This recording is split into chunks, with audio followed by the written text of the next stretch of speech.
sa atin. Kung kaya siguro hindi masyadong nasa kamulatan ng tao na mukhang may pagkukulang na tayo sa tubig. Ang hindi masyadong napapansin ngayon, particular pag sa Metro Manila, yung kalinisan niya. Kailangan malinis yung tubig para mapakinabangan natin. Pero marami kasing problema yung tubig sa Pilipinas na sinusubukan nga natin na ilabas para mas maintindihan ng mga tao, lalo na sa mga malalaking syudad. Saan nga ba galing ang tubig?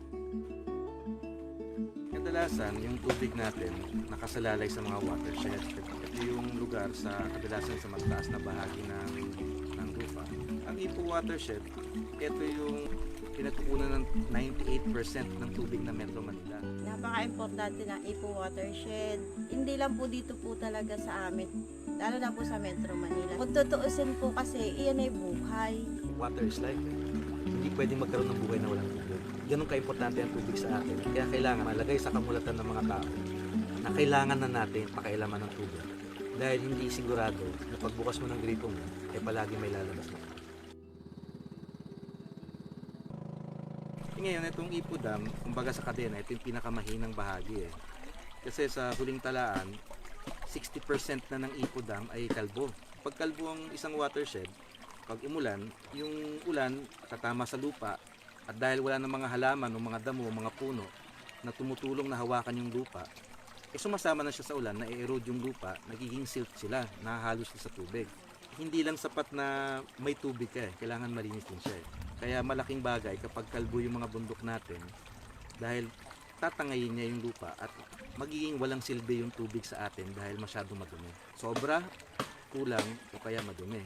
At itong mga problema na to, lalala pa ito dahil nga sa climate change. Sa panahon ng tagulan, mas dadami yung tubig pero wala naman tayong paraan sa ngayon para maipon yung tubig na to para mapagandaan yung tag-init na mas mainit naman at mas konti yung tubig. Yung solusyon talaga dito is kailangan mapangalagaan natin yung mga watershed. Pero hindi lang ito tungkol sa pagtatanim ng puno. Kasi sa karanasan natin, sa totoo lang, taon-taon nagtatanim tayo ng puno. Hindi kasi siya dapat tree planting eh. Kaya tawag minsan tree growing, tree nurturing, tree mothering. Basta ang punto, kailangan palakihin mo siya kasi walang silbi yung maliit lang na puno dahil walang kakayanan niya na i-hold yung lupa. Mas importante na masiguro natin na lumaki nga yung mga puno. So, kasama dito, syempre, malaking bahagi yung pagpoprotekta. Ito, halimbawa sa Ipo watershed, sino ba yung nagpoprotekta dito? So, ang pangunahin dito, yung mga bantay gubat, na karamihan ay mga dumagat. Sila yung mga nakatira dito na tumutulong sa gobyerno para pangalagaan yung watershed na to, para nga sa tubig na Metro Manila. Wala pa itong watershed na ito. Itong Ipo, itong panang tubig na ito. Dito na kami nanirahan, yung aming mga ninuno ay dito na nakatira sila. Sa amin naman, mga katutubo dito sa Ipo, gusto namin maibalik talaga yung dating posisyon niya, yung dating kulay. Kailangan double talaga, yung double protection talaga gawin namin dito. Kailangan talaga pangalagaan, yung mga bantay gubat na napoprotektahan nila na wala yung illegal logging, yung pagkakaingin. So yung mga puno, nagtuloy-tuloy ng paglaki yun. Masaya ako kasi nakakatulong kami sa kanila kasi nasa amin nanggagaling yung kanilang kinabubuhay na tubig. Masaya po kami na nakakatulong sa kapwa namin. So yung message nitong climate change kasi is, alam na natin na may need for change. Ang tinuro kasi Yolanda is meron tayong urgent need for change. Kailangan na natin magbago, hindi na pwedeng business as usual. Yung mga corporations, marami silang mga pwedeng magawa o may tulong dito. Parang typical din na isang may bahay. Ang gusto ng lahat halos ngayon ay efficiency. Pag sinabi natin na water efficiency, yung sinisigurado mo na wala ka na sasayang. Ngayon ito yung next step na pangalagaan na natin yung watershed pa, hindi yung mismong pinagkukuhanan nyo ng tubig. Yung WWF-Philippines ngayon may programa nga dito sa Ipo watershed na tinatawag natin na Forest for Water. Yung ma-ensure natin na may tubig tayo sa Metro Manila saka dito para sa Bulacan. At pangunahin dyan, magtanim ka. Kailangan yung mga kalbong bahagi mataniman natin. Kailangan malinaw kung ano yung dapat mo itanim, saan ka dapat magtanim, paano ka dapat magtanim. Pero bukod pa ron, kailangan natin masiguro na lumaki siya. At marami pang mga ibang interesado pang tumulong na kasi namumulat na ng paunti-unti yung mga korporasyon na nakasalalay pala yung negosyo nila sa tubig. Kailangan pala, tingnan nila yung pinagkukuhanan nila ng yaman. mula sa tubig na napakalaking bagay kasi yung tubig nakatali sa pagkain. Ang ano ko lang, pangarap ko talaga sa susunod na henerasyon, mas dobling improvement ang maging na watershed kasi yung mga anak namin, syempre sila makikinabang. Tapos di sa rin, sa labas din, sa Metro Manila rin, mas dumadami yung populasyon, mas dapat talagang doblehin din yung pag-aalaga ng watershed.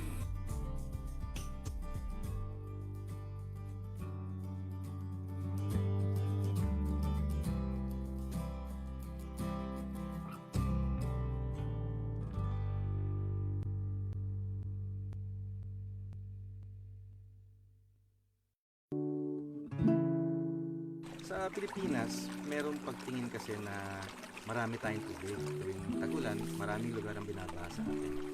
Kung kaya siguro hindi masyadong nasa kamulatan ng tao na mukhang may pagkukulang na tayo sa tubig. Ang hindi masyadong napapansin ngayon, particular pag sa Metro Manila, yung kalinisan niya. Kailangan malinis yung tubig para mapakinabangan natin Pero marami kasing problema yung tubig sa Pilipinas na sinusubukan nga natin na ilabas para mas maintindihan ng mga tao, lalo na sa mga malalaking syudad. Saan nga ba galing ang tubig?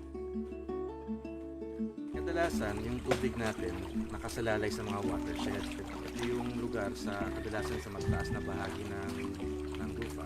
Ang Ipo watershed, ito yung pinagkukunan ng 98% ng tubig na Metro Manila. Napaka-importante ng Ipo watershed. Hindi lang po dito po talaga sa amin, lalo na po sa Metro Manila. Kung tutuusin po kasi, iyan ay buhay. Water is life. Hindi pwedeng magkaroon ng buhay na walang tubig. Ganun ka-importante ang tubig sa atin. Kaya kailangan malagay sa kamulatan ng mga tao na kailangan na natin pakailaman ng tubig. Dahil hindi sigurado na pagbukas mo ng gripo mo, palagi may lalabas na. Ngayon, itong Ipo Dam, kumbaga sa kadena, ito yung pinakamahinang bahagi Kasi sa huling talaan, 60% na ng Ipo Dam ay kalbo. Pag kalbo ang isang watershed, pag umulan, yung ulan tatama sa lupa at dahil wala ng mga halaman o mga damo o mga puno na tumutulong na hawakan yung lupa, sumasama na siya sa ulan, na-erode yung lupa, nagiging silt sila, nahahalos sa tubig. Hindi lang sapat na may tubig kailangan malinis din siya Kaya malaking bagay kapag kalbo yung mga bundok natin dahil tatangayin niya yung lupa at magiging walang silbi yung tubig sa atin dahil masyado madumi. Sobra, kulang o kaya madumi. At itong mga problema na to, lalala pa ito dahil nga sa climate change. Sa panahon ng tag-ulan, mas dadami yung tubig pero wala naman tayong paraan sa ngayon para maipon yung tubig na to para mapagandaan yung tag-init na mas mainit naman at mas konti yung tubig. Yung solusyon talaga dito is kailangan mapangalagaan natin yung mga watershed. Pero hindi lang ito tungkol sa pagtatanim ng puno. Kasi sa karanasan natin, sa totoo lang, taon-taon nagtatanim tayo ng puno. Hindi kasi siya dapat tree planting Kaya tawag minsan tree growing, tree nurturing, tree mothering. Basta ang punto, kailangan palakihin mo siya kasi walang silbi yung maliit lang na puno dahil walang kakayanan niya na i-hold yung lupa. Mas importante na masiguro natin na lumaki nga yung mga puno. So, kasama dito, syempre, malaking bahagi yung pagpoprotekta. So, halimbawa sa Ipo watershed, sino ba yung nagpoprotekta dito? So, ang pangunahin dito, yung mga bantay gubat, na karamihan ay mga dumagat. Sila yung mga nakatira dito na tumutulong sa gobyerno para pangalagaan yung watershed na to, para nga sa tubig na Metro Manila. Wala pa itong watershed na ito. Itong Ipo, itong panantog na ito. Dito na kami nandiraan, yung aming mga ninuno ay dito na nakatira sila. Sa amin naman, mga katutubo dito sa Ipo, gusto namin maibalik talaga yung dating posisyon niya, yung dating kulay. Kailangan double talaga, yung double protection talaga gawin namin dito. Kailangan talaga pangalagaan, yung mga bantay gubat, na poprotektahan nila na wala yung illegal logging, yung pagkakainin. So yung mga puno, nagtuloy-tuloy ng paglaki yun. Masaya ako kasi nakakatulong kami sa kanila kasi nasa amin nanggagaling yung kanilang kinabubuhay na tubig. Masaya po kami na nakakatulong sa kapwa namin. So yung message nitong climate change kasi is, alam na natin na may need for change. Ang tinuro kasi Yolanda is meron tayong urgent need for change. Kailangan na natin magbago, hindi na pwedeng business as usual. Yung mga corporations, marami silang mga pwedeng magawa o may tulong dito. Parang typical din na isang may bahay. Ang gusto ng lahat halos ngayon ay efficiency. Pag sinabi natin na water efficiency, sinisigurado mo na wala ka na sasayang. Ngayon ito yung next step na pangalagaan na natin yung watershed pa, hindi yung mismo pinagkukuhanan nyo ng tubig. Yung WWF-Philippines ngayon may programa nga dito sa Ipo Watershed na tinatawag natin na Forest for Water. Yung may ensure natin na may tubig tayo sa Metro Manila saka dito para sa Bulacan. At pangunahin dyan, magtanim ka. Kailangan yung mga kalbong bahagi mataniman natin. Kailangan malinaw kung ano yung dapat mo itanim, saan ka dapat magtanim, paano ka dapat magtanim. Pero bukod pa ron, kailangan natin masiguro na lumaki siya. At marami pang mga ibang interesado pang tumulong na kasi namumulat na ng paunti-unti yung mga korporasyon na nakasalalay pala yung negosyo nila sa tubig. Kailangan pala, tingnan nila yung pinagkukuhanan nila ng yaman mula sa tubig na napakalaking bagay kasi yung tubig nakatali sa pagkain. Ang ano ko lang, pangarap ko talaga sa susunod na henerasyon, mas dobling improvement ang maging watershed kasi yung mga anak namin, syempre sila makikinabang. Tapos di sa sa labas din sa Metro Manila rin, mas dumadami yung populasyon, mas dapat talagang doblehin din yung pag-aalaga ng watershed.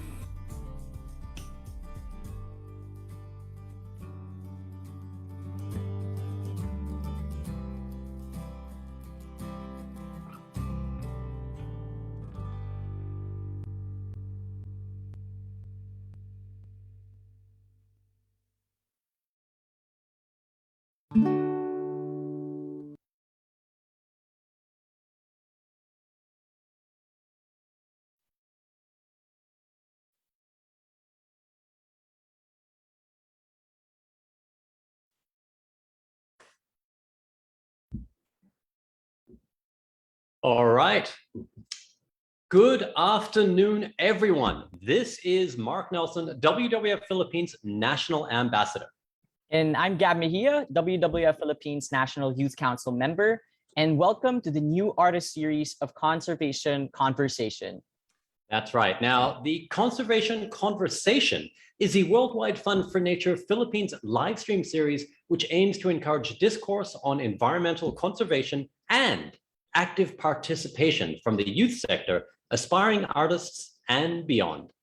Yes, Mark, this new artist series for Conservation Conversation is a special one because this series would be all about sharing the amazing artworks of local artists working on different mediums to depict stories and subjects of nature, and how artists can ultimately be involved in the conservation efforts for our forests and oceans here in the Philippines. Awesome. I mean, this is super exciting. I personally believe that artists play such an important role in shedding light on the issues of the environment, and more importantly, on how each one of us can create for nature. Now, tell me, Gab, what is the reason behind all of this? Well, this whole series is really dedicated to the conservation of the Ipo watershed and the Bantay Gubats for forest rangers, especially with the growing concerns of deforestation, the inundation of our watersheds. So we collaborated with inspiring Filipino artists to create work on different types of forests in the Philippines that will be showcased in an upcoming virtual gallery and art exhibit to be able to garner support and funds for seedlings to restore and conserve the Ipo watershed and to support the people protecting these forests. Oh man, that's fantastic. Now, it's truly an amazing initiative for our forests and for our watersheds, I think. Yeah, I know. It's like we need to keep telling stories and, sharing art and create more about these watersheds. But, let's have a view on like whoever is watching here around the Philippines. So I see someone from Zamboanga City typing in. All right, I can't see who's joining us at the moment, but we do want to thank everyone that has joined us. And we do hope that if you have a spare moment, maybe you can share this to other people that you think might be interested in the incredible conservation conversation that we are starting off now. Yeah, thanks to everyone here for joining us today. And for tonight's episode of this three-part series, I guess, we have invited WWF Philippines Ipo Watershed project manager and youth artists working on art for conservation for this upcoming collaborative art exhibit and to join us as we learn more about the very important issue on the Ipo watershed and how we can see the power of art and storytelling for nature. That is absolutely correct. Now, I know that I'm excited, and I'm sure that our audience is excited as well. So how about we introduce our guests for today's discussion? We're going to kick things off with our very first guest, who is a conservationist with 20 years of experience organizing communities towards sustainable development through participatory approaches, managing projects on coastal resources management, water and watershed conservation, or simply ridge to reef management. He's been promoting cross-sector collaboration from the barrios to the boardrooms, working with grassroots, government agencies, and private corporations to make sure that we all work together to live in harmony with nature. He's currently working as the project manager for the Forests for Water program in the Ipo watershed, and is also the focal point person for water for WWF-Philippines. Not only that, he is also the executive director of the Center for Philippine Biodiversity Journalism, working very, very hard to tell better stories about the environment. So without much further ado, let us all welcome Sir Paolo Pagaduan. Hi, Sir Paolo. Hi, Sir Pa. Hi. Hi, Mark. Hi, Gab. here. Glad to be here. Thank you for inviting me. Yeah, now let's invite our two amazing and inspiring youth artists collaborating on this project and exhibit. So our first artist is a 25-year-old Filipino artist and the co-founder of For the Future, a youth-run NGO that provides avenues of environmental action through stories in service of the people and planet. She explores human connection and emotion and integrates this into her advocacy in working with indigenous communities and the youth. Isa Barte is a multiple TEDx speaker, sharing stories of the youth at work and the Filipino hope. She has been locally published and internationally featured for her work. Let's all welcome Isa. Hi, Isa. Hi, Gab. Hi, Mark. Hi, everyone. Welcome, Isa. So nice to have you here. Thank you Yeah. for having me. So- We are truly honored. All right. Now, our next artist, who we're also very honored to have, is no other than fellow WWF Philippines National Youth Council member. Let us all welcome Gandan Medved Po. Hi, Gandan? everyone. Thank you for having me today. All right. Now, of course, Gandan is the youngest member of WWF Philippines National Youth Council. He just turned 17, so happy belated birthday. And he is already, at that young age, an emerging underwater photographer. In fact, he's just launched his photo book, Life Below Water, last month, where the proceeds of the book will be donated to the Sustainable Fisheries Program of WWF Philippines. It is committed to SDG 14, Life Below Water. Now, Gandan continues to capture the marine world through photography, which as a scuba diver and a very, very amateur underwater photographer myself, it takes a lot of work to get to that level of expertise. So congratulations and thanks again for joining us, Gandan. Thank you. Thanks so much, Gandan, for being here. So welcome, everyone. It's so great to have all of you for our artist series for KAGUBATAN. We're super honored to have your presence here in this, special webinar series for our artists, for our forests, and for our oceans. And first and foremost, I guess it's best to know more about the importance of our Ipo watershed and to really realign again why we're doing this whole forest exhibit and these artist series for. Yeah, that's absolutely true, Gab. So, Sir Paolo, where exactly is the Ipo watershed located, and what's the importance of this Ipo watershed to Metro Manila? Hi, Mark. Please allow me to share my screen so you can get a better picture of where the Ipo watershed is. Okay. Please. Okay. Is it okay? Mm-hmm. Okay. So the Ipo watershed is located about 40 kilometers northeast of Metro Manila. It's part of the Angat watershed, which is outlined in green. And the Ipo watershed is the smaller one outlined in blue. So within this watershed are two dams. You can see the Angat Dam and the Ipo Dam. The Angat Dam is a hydropower dam run by Napocor, which provides power to the grid. And then there's also another dam, which is called the Ipo Dam, which was built specifically to supply Metro Manila with water. In fact, more than 96% of the waters from Metro Manila actually come from the Ipo watershed, which is transported through several tunnels to La Mesa Dam, which is then distributed to the rest of Metro Manila and adjacent provinces. So from a distance, you could see that the Ipo watershed sort of looks rather green. But when you go down, and you really go down to the area, you could see that a lot of the areas have already been converted. Some have been converted to farms. Some still have marks of previous illegal activities such as kaingin farming and look like golf courses. And then there are some areas which are actually almost bare rock because of all the illegal and destructive activities that's been going on for quite some time. So this is the Ipo watershed, and it's very important for water in Metro Manila. Wow. So how is the communities actually living in there and around the Ipo watershed right now, especially during this pandemic? You know, how has the water quality been changing through the time you've been working there, Sir Pao?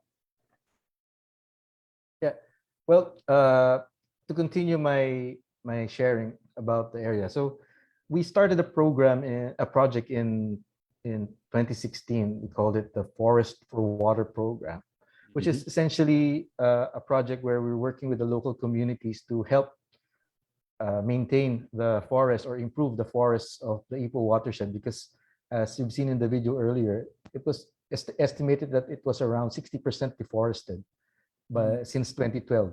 So we were trying to slowly bring back the forest back to its original status of being more healthy so that it can better provide Metro Manila with water. So since 2016, we're on track to rehabilitate about 600 hectares this year. If everything goes as planned, we'll be completing 600 hectares. And particularly for 150 hectares of that 600 hectares that we've been working on, we've actually calculated how much water we've been replenishing or help replenish for nature, which is more than 1 million liters per day. Would you believe that? Simply by planting trees, we could actually help ensure that we have water down the line, particularly during the dry season. So we wouldn't have been able to do this if not for our local partners. We're working hard directly with a lot of the local communities who are mainly indigenous people from the Dumaga tribe. Unfortunately, during the pandemic, as Metro Manila or the Philippines, the world stopped, the people who guard our forests, the people who help provide us with water or food for that matter, did not stop working. So they continued guarding our forests. They continued to take care of our watershed in spite of all the restrictions being implemented by government. So there were times when we had to mobilize our friends to help deliver basic resources because their livelihoods were abruptly cut by the pandemic. They can no longer bring their harvests to the market. They can no longer sell their handicrafts and other materials. And even their allowances from being forest rangers were delayed simply because of the lockdowns, that nobody was allowed to move from Metro Manila to Bulacan in this case. So that they've been asking a lot from the partners for support, either through relief goods, but beyond that, it's actually to be more sustainable. And part of that is to help them in their work as Bantay Gubats. I keep remembering their messages that they're asking us to help them so they can help us better. So this pandemic has really been very hard for them, and we're still trying very hard to help improve the situation for them. Well, it's wonderful to see their commitment to helping the environment and helping Metro Manila at large, even during these really trying times. So I think it's the very least that any of us can do is make sure that we help them as much as possible, whether it be through relief goods or just making sure that they can continue to do the great work that they do. Now, Just quickly before we move on, we just want to say a quick shout out to some friends of ours who've joined. Munir Arquion Hinay from Zamboanga City, Angelo Villarin from Palawan, Yu Moreno Areño from Lapu-Lapu City, Cebu, and Ruel Perez from RP Botanical Park. Thank you very much to these friends for joining us, and we hope you get a lot out of this. I know I certainly am so far. But yes, Sir Pa, help me imagine like how huge is 600 hectares, and like how many seedlings do you need to actually, reforest that 600 hectares? For 600 hectares, per hectare, the standard is about 400 trees. So if you could help me with the math, I'd say it's about 240,000 Yeah. Wow, that's a lot. since we started planting it. But this is really, you could say, a drop in the bucket because we need to take care of more. This is just 600 hectares of, let's say, the Ipo watershed is already easily more than 6,000 hectares. So this is only a part of that. And Ipo watershed is just one of the watersheds that we're looking at. And there are other watersheds which are as critical all around the Philippines. You could see the same situation for the watersheds in Cebu, for Zamboanga. At the time when we had we call the Metro Manila water crisis, they had the same situation in Cebu. It was because of El Nino. So, and it's also partly because of their degraded forests. So I see Munir from Zamboanga. He knows the story. They had no water during that time as well. It wasn't as publicized as the Metro Manila problem, but other areas in the country also need this kind of support. So unfortunately, they don't get it. They don't have it yet. So in a way, Ipo is a bit luckier, but maybe we can expand later on to other areas which also require more attention from the users as well as government. Well, I'm sure it's proving to be a very good case study for other regions to look at and see the benefits they can get from preserving and replanting in these areas. And speaking to that, for a lot of our viewers, I know you mentioned that 1 million liters of water a day, can be produced from this replanting. How exactly does that work for the layman? How does planting trees equate to producing more water? The easiest way, I suppose, is that maybe you've seen the videos on YouTube where there's a box with no plants and then another box with some plants, and then they water they put water on the boxes to simulate rain, where you see that the ones with no trees, the water flows out faster and dirtier compared to the ones with plants. So essentially, it's the same thing for a forest or a big tree, where they intercept the rain so that it doesn't hit the soil too much with as much power, so that the soil won't be flushed or turn into or cause erosion and eventually silt, which makes the water dirtier. And also because of the trees also help the sand, the soil, to better absorb the moisture, which is eventually forces the water to take the long cut rather than the shortcut. So they take EDSA instead of the Skyway. So by the time, this is actually why our rivers, especially the bigger ones, still have water during the dry season. It's not raining, but water is still flowing out because they were caught in the traffic. You could say they were caught in EDSA for a time. So if we can do more of that, and they don't just turn into flood water, which is eventually released, in this case by the dam, which is, we could say, we didn't use that effectively because it turned into flood. More of that water, which should have been flood, are now stuck in traffic underground, then eventually flow out slowly, even during the summer period, the dry season, which ensures more water down the line for us. And we actually have a method. It's not a unique method. It's math, where grassland can hold or store less water than a forest. So if you convert those areas with no trees to areas with trees, then you increase that capacity to better absorb the water and recharge the aquifer, as well as minimizing the amount of silt which ends up in our rivers, which is also a major cause of water disruptions, especially for the western part of Metro Manila, which ironically have water disruptions during typhoons. It's not for lack of water, it's because of the quality of the water during those strong typhoon events, which cause these disruptions. They're working hard to fix that, and part of that is taking care of the watershed, ensuring that we have trees to better hold that soil, which becomes very problematic during typhoons. Wow, that's so informative, Sir Pao. And how can us young people, the viewers here, can actually support the Ipo watershed, like even in our own homes in the pandemic? Like, what are small ways, like these amazing artists that we have right now working for the conservation of these vital ecosystems like our watershed? I think the most important role that you can play is actually raise awareness about the issues. Earlier, we were talking about how connected Ganden's work, Isa's work, and your work are all interconnected. When you say you work on a lot of the land issues and Ganden is working with the marine issues, but oftentimes we forget that in between the land and the sea are actually the rivers that flow in between, which is often left out of the equation. So maybe when we talk about nature, it's not simply about land and sea. So raising the awareness about the importance of our rivers and of course our forests in relation to that water service in the rivers would be very helpful in raising awareness for our future leaders. I haven't given up hope on the current leaders on changing their minds about their policies, because a lot of the policies are very water blind.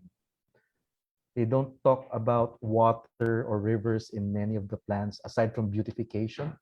We even have plans to uh, to to manage our emissions, our waste, and everything. But very seldom do you have plans on how to ensure that we have water in the future in the first place, which is a very vital resource. In fact, next to air would probably be the most important resource, but we don't give as much attention to it compared to other social issues that maybe land and marine are more famous when it comes to interventions on how we work with nature. But especially for forests, we know forests are beneficial for controlling climate, biodiversity, providing us with food and everything. But we seldom hear about its benefits or connection to water per se. So these opportunities that are provided by groups of youth, mainly youth, who want to hear about it and spread the message is very important for us. And through your medium, art, which probably would be a lot better than listening to me for 30 minutes lecturing about this topic, is something that I really want to encourage and I want to better appreciate. I'm not artistic myself, but this is something that's very new to me, and I'm really hoping that through your help and as well as the other artists, that we can inspire more people to actually listen and take care of Mother Nature, and in this case, particularly our forests and our rivers. Oh, thank you, Sir Pao, for that inspiring message. And it's just amazing that you have Sir Pao, you're the one connecting. You're this river, and then we have Gandan, who's working on marine conservation, and Isa on animals and communities and forests. And it's just like a whole ecosystem right here.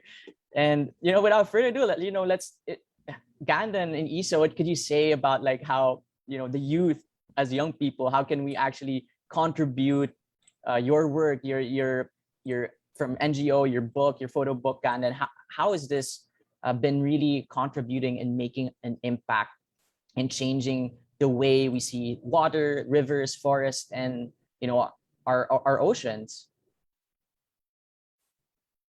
Hi, Gav. I guess I can go first.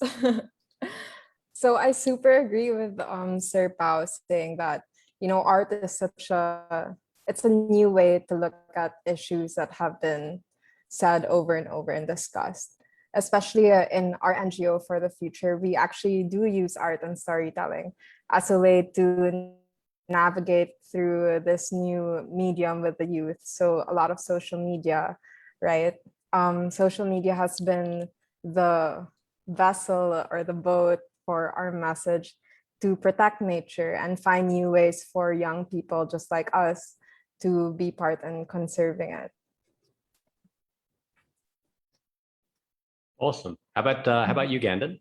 Yeah, I think I can agree with Isa here. Social media has really become a strong platform in which people can advocate for their passions. So, I'm focused on, of course, saltwater marine life and oceans, but of course, freshwater ecosystems are all also equally as important. And the issue of water conservation is also extremely important. Of course, we always forget that apart from air and food, water is one of those other main resources we need to live. So I feel like this is a very important issue to talk about today.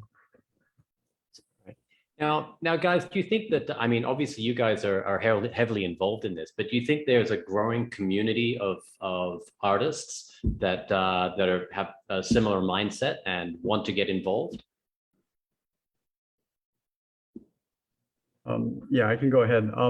I think personally, I've seen a larger growing community, especially with, of course, the pandemic. I think people are really finding themselves in art and being artistic. So recently, I've seen a lot more of my friends and a lot of the people around me kind of go into art, whether it be painting, photography, or other methods. But I think it's a medium that's really coming to life nowadays, and I'm really excited to see what happens. And then, I mean, from your personal experiences, what advice would you give to any of the other maybe newly minted artists out there that want to contribute somehow to helping the environment? Isa? I think I would say start now. We need everyone to just pick up what they're good at and try to integrate their passion for the environment and these issues into that medium that they want to pursue. That's so true. Everyone has their own talents, and sometimes you just got to start, pick up that pencil, pick up that camera, and really just do it. Yeah. What about Well, you? speaking of which, I mean, we're talking to Isa and Gandon, but I hope everyone also realizes that Gab is an incredibly talented artist as well. If you ever follow his Instagram and you see his photos, it's inspirational. I've got to ask, guys, what inspired you to I guess get involved with nature as far as the medium that you choose to show off? I think I can start because I'm shown here. Yeah, Isa, you have this work here, this photograph, this multimedia piece. Mhm. I guess what inspired you to create, all these works that you've been creating, all these beautiful imagery, beautiful art that you've been working on? Well, I've been working with art since I was younger, but it was actually, and I think Gab knows this, but for my 23rd birthday, we decided to tree plant with the Yangil tribe in Zambales. And that's actually when I met Gab. And through Gab, it was just like an explosion of this idea that we really didn't need to be anyone else to be a person that can make a difference, because that's what I saw through Gab's work. And so I decided to use my art and my platform to start talking about environmental issues, especially in the Philippines. Awesome. How about you, Gandon? Thanks, Gab. Yeah, I guess I kind of started growing up around the ocean. So I was kind of put on a trajectory where I was growing up around the ocean, and I also really enjoyed photography. So at first it was just kind of taking photos of whatever I saw, and naturally they kind of both collided, and I kind of went into underwater photography. But of course I wasn't good at it at first. It took a lot of practice and a lot of resilience, but over time you kind of build those skills. And if you really enjoy it, you'll continue to improve. So yeah. Okay. Now I've got to ask, obviously, I mean, it's great to see you guys using your art to want to help the environment.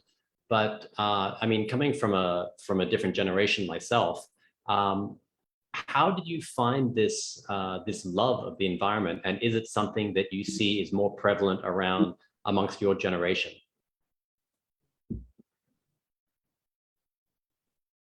Isa, do you want to start? Um, I see now that more and more young people are taking the initiative to learn about these environmental issues. And it was really exciting during the past 2 years when we started the NGO, because people who wouldn't take a second look about these environmental issues or didn't care about planting trees were suddenly converted just through social media to start caring our for our environment or planning themselves these tree planting trips. So there is a big movement coming online, and that's why I feel like there's still so much hope for our wild world. Yeah, as Sir Pao said also, there's hope in you, Isa, there's hope in Gandon, even Mark, there's hope everywhere. And that's something that we can use collectively together to, to create action, to inspire action for the environment, for our forests, for our oceans and our rivers. And, that you have this particular piece, Isa, actually, that you shared. And can you tell us more about what this means, what it symbolizes? Sorry. So this is a project I did for Vice Asia, where we had to tell stories about environmental issues in our own country. And this one's called The Child of a Storm. And it was, I painted it after doing my rounds for typhoon relief in the Bicol region after Typhoon Ulysses, and realizing that children or future generations were the ones who would really take the brunt of what we do today. And so this is more than a picture, it's a call to think about future generations in the work we're doing at present. So inspiring, I love how the imagery is, like how there's a little bit of, darkness in the child. Like it sends a powerful message of, really it's the children, our generation, the younger generations, the future generations that's going to be dealing with the brunt of the impacts of climate change, the storms. And, as we've seen through science, through media, the storms are getting stronger. And are we always going to be, children of the storm, or is there something that we can do about this? And it's just powerful work. What about you, Gandon? You actually, as Mark actually said a while ago, that you launched this photo book last month, and I'm so curious about it. What is this all about? Yeah, so this kind of started a few months ago, or maybe half a year ago now, but then it was kind of a project I wanted to work on for my birthday. So I really want to give back to my community and the ocean and on which I grew up on. So I really want to raise awareness for the issues below water that are currently taking place. So we have ocean acidification, dynamite and cyanide fishing. This is more specific to the Philippines, of course, and a lot of plastic pollution. So I really want to touch on those issues and advocate for the awareness and the prevention of these issues, especially within our communities. So with growing industrialization, of course, we tend to forget about the natural part of us from which we come from, our origins, especially the ocean. And I just kind of want to raise awareness and keep people with their roots and everything about that. Yeah. Okay. Now, for a lot of the people out there that might not be scuba divers, they might be unaware of what goes on below the surface. So have you been witnessing a lot of these things that you've been talking about, the acidification, the plastic waste and everything? Yes, a lot more recently. So of course, it's always been happening, but then personally, when I was a child, I didn't see it as much. But then growing up throughout this time, I've seen it a lot more. So a lot more plastic pollution. Ocean acidification is where coral kind of loses their pigmentation and what causes photosynthesis, which gives us oxygen to breathe. So I've seen it a lot more recently, and it's very worrying. So it's something I really want to touch on. Yeah, I mean, I've been a diver for, well, decades, and I started here in the Philippines as well. So I've seen a huge change in the coral reef systems in and around the Philippines, and it's very, very troubling. So it's great that you're highlighting this, and I do hope that through work like your book, people will realize just how important the oceans are and preserving them are. It's truly inspiring to talk to you guys and see your passion for everything that you're doing. And it's wonderful actually that your generation is really stepping up to the plate and doing everything that they can. So yeah, good job, guys. That's all I can say. How can we actually support this book? You know, where can we? Is there any way we could purchase this book? Is there any way we can support your work also, Isa? Yeah, so I guess for the book, it's currently being sold on the WWF website, if I'm not mistaken. And of course, through supporting WWF themselves, you can also support this book and our advocacies. So We're looking forward to buying this book, Gandan. What about you, Isa? Where can we support your work? Where can we support your art? Through the KAGUBATAN exhibit, blooming in November. November 10th. I'm super excited to have Isa as one of the artists, and hopefully, you know, in the future we would have Dagat maybe as a conservation exhibit, as the next upcoming conservation exhibit, and of course Gandan will be there. But you know, what can be done, I guess, by you know, any message to the youth, aspiring artists, or general public? You know, if I'm this person sitting here right now and, you know, wanting to really make a change through the art I create, and maybe I'm lost, I don't know what field of medium that I want to work on, maybe photography or illustration, paintings. Is there any message that you want to advise the youth of, or aspiring artists on?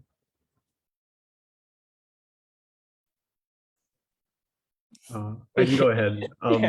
Yeah, I think like we were talking about a while ago, social media is extremely powerful in the sense that we can convey our own messages, but we can also learn so much. So online, there's so many resources where you can kind of find your own passion and explore, and then also at the same time use what you've learned to continue teaching others about your advocacies or what you'd like to talk about. So that's really one of those things to touch on. Awesome. How about you, Isa? gonna- Any last messages? I'm gonna echo Gan. I completely agree with everything he said. All right, awesome. Yeah, I think that one of the most effective tools for spreading the good word of conserving the environment and protecting the world and ourselves is really word of mouth. If you can influence those around you, and when I say those around you, I don't just mean, you know, friends and family, but followers along social media. The world is so much smaller. We have such a much greater reach than we've ever had before, and this is a generation that I think knows how to maximize that. So yeah, guys, keep doing what you're doing. Make sure that you create a positive influence on the world and the people that you do have an influence on. And I just want to thank you guys and everyone actually for sharing your thoughts with us. I've got to say that was a really interesting and important discussion. I think we've learned all sorts of things from this short but very fruitful talk. And I'd say that perhaps one of the most important lessons is just how important it is that we use all of our talents, all of our inspirations, all of our potential as individuals to make sure that we do our best to create something greater than just ourselves. Yeah, that's so true, Mark. You know, there is really power in art and culture, in Isa's work, your work, Mark, Gandan's work. You know, there's truly power to bring change and make an impact for forests, our watersheds, and for the different communities we're all interconnected with. Absolutely. We just want to thank everyone very much for joining us. A quick shout out, of course, to Yamtik Tumarao from Agusan Marsh and Duro Gianan. So we want to thank you very much. Please make sure that you share this with as many people as you can. I've personally learned quite a bit. Gab? Yeah, actually, you know, one of the viewers at the May Yamtik from Agusan is the one we've been working with. She's one of the defenders in the Agusan marshland. It's so amazing to, you know, she's actually supporting here. It's so amazing. You know, see, even in online, we can all support each other, collaborate with each other from different parts, different marsh, different watersheds and wetlands around. And I guess, we'll be showing actually a quick, teaser of the Kagubatan video just now for everyone to expect and, for the upcoming exhibit. So I will share it here. And I hope you guys would be able to support this whole initiative, all these artists, amazing and inspiring emerging artists out there in the Philippines. There's so much talent in the Filipino people, and we're just so excited for this.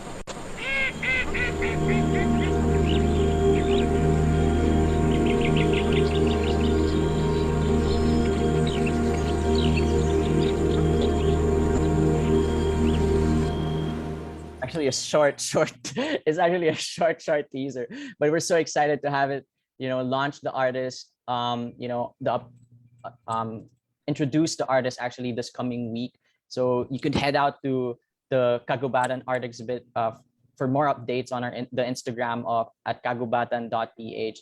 And Isa and Ganden, is there any way we can know more about your upcoming projects, your works, where we can find you, your platforms?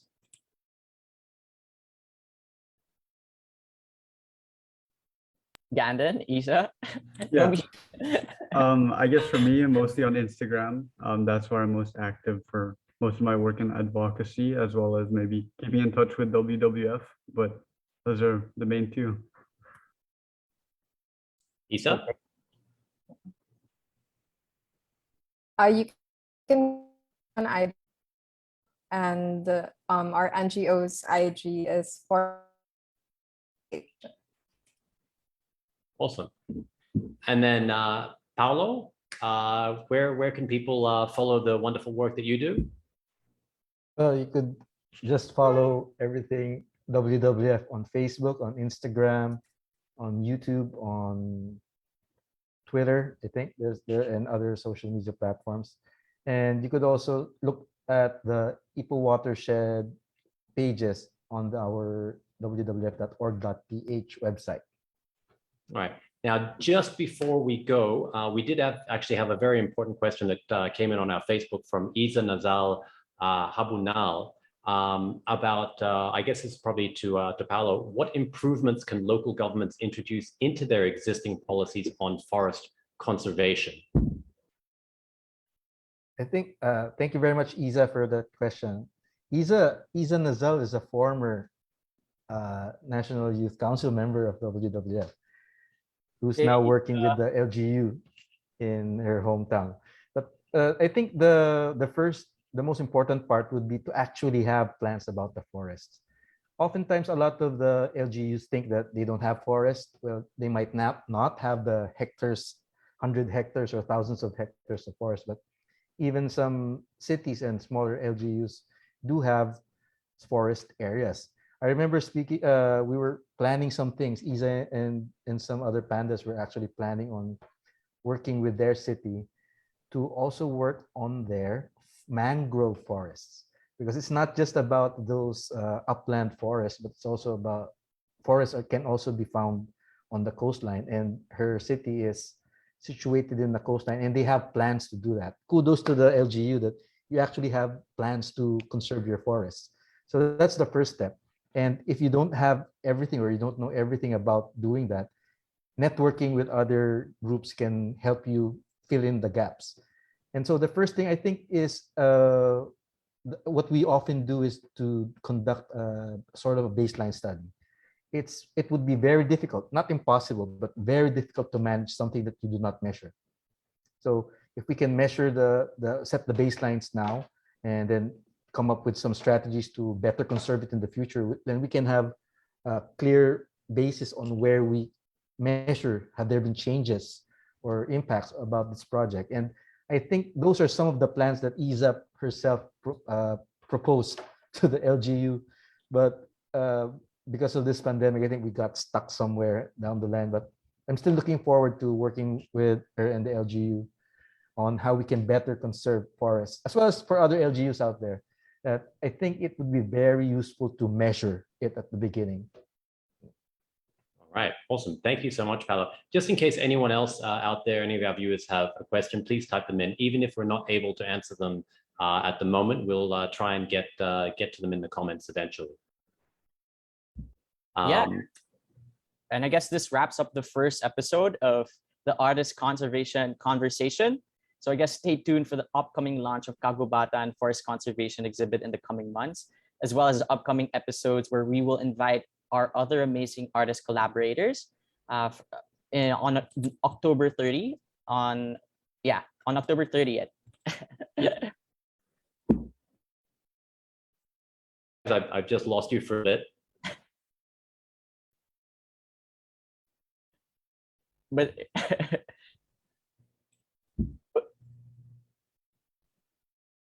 yeah, we were just saying about the whole upcoming exhibit, Mark.